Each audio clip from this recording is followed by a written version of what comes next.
Hi, this video will describe 3 key changes involved in the origin and evolution of aves, the evolution of the beak, the tail, and the feathers. Edentulation and beak formation seem to occur simultaneously, and there are examples of early birds having a beak and teeth, for example Archaeopteryx. Other early birds like Confuciusornis had a more advanced beak with no teeth.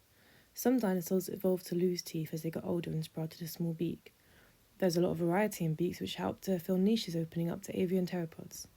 It's also theorized that the beak developed in order for the dinosaurs to hatch out their eggs faster, reducing their vulnerability and increasing the fitness of the species. The internal skeleton of the upper beak is made of fused, elongated premaxillary bones. In non-beaked forms, the premaxilla were paired, shorter and broader, whilst in the beak forms they were fused, longer and narrower. There are 2 main signaling systems involved in the facial differences between beaked and non-beaked forms. The frontonasal ectodermal zone, which includes expression domains for fibroblast growth factor 8 and sonic hedgehog, as well as the Wnt signaling pathway, which has an expression domain for lymphoid enhancer factor 1. They found that the ancestral amniotic condition, proven by expression in alligators, has a paired expression domain for FGF8 and Wnt, but the avian condition, proven by expression in emus, has genes expressed around the nasal pits and in a broad ectodermal median zone between them. This novel expression and activity in the median zone must have originated along the Aves stem and correlated with the presence of an upper beak dominated by a fused and elongated premaxilla. Transition from long to short tails was a major change in avian evolution, which occurred over a short time period. This includes reduced caudal vertebrae number and the fusion of the distal caudal vertebrae into an ossified pygostyle to support the retrical bulb and associated muscles and feathers. These are crucial for powered flight, attracting mates, and communicating warning signals. Genetic studies on mice embryos found that 89% of posterior vertebral body fusion mutations had considerable phenotypic modifications to tails and other parts of the skeleton.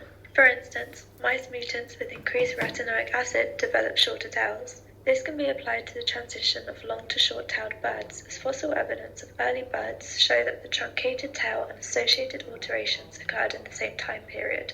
The combination of many mouse mutations causing tail truncation and the fact that tail defects are the most common anomalies in avian embryos indicate that tail truncation and pygostyle formation may have occurred in multiple ancestral avian taxa. For instance, Archaeopteryx maintained the ancestral 20 to 23 caudal vertebrae, but all taxa derived from the last common ancestor of Saporonis, and all extant birds had a shortened tail with only 6 to 7 free caudal vertebrae.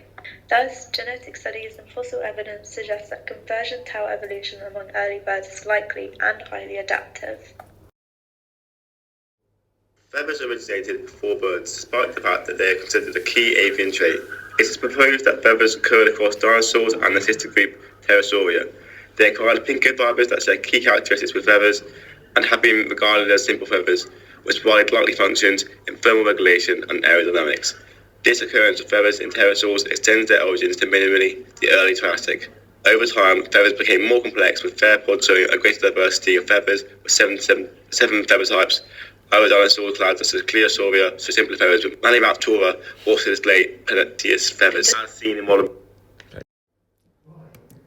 All vertebrate integrate 2 appendages developed from an epithelial placode that is associated with dermal cells and their shared anatomical starting point of structures, and so there seems to be a limited role of protein evolution in the feathered origins. The different toolkits and pathways present in the amniotic ancestors and perhaps all tetrapods.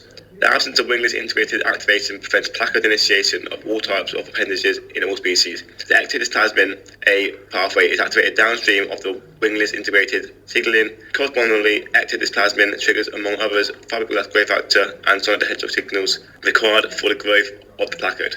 It is thought that Hox gene coding is related to the regional specificity of skin appendages. Tilapody exists in certain strains of chickens, which suggests that the presence of feathers on what is normally a scale-producing region is a heritable trait. This implies that there is a genetic basis determining the regional specificity of skin appendages in the bird.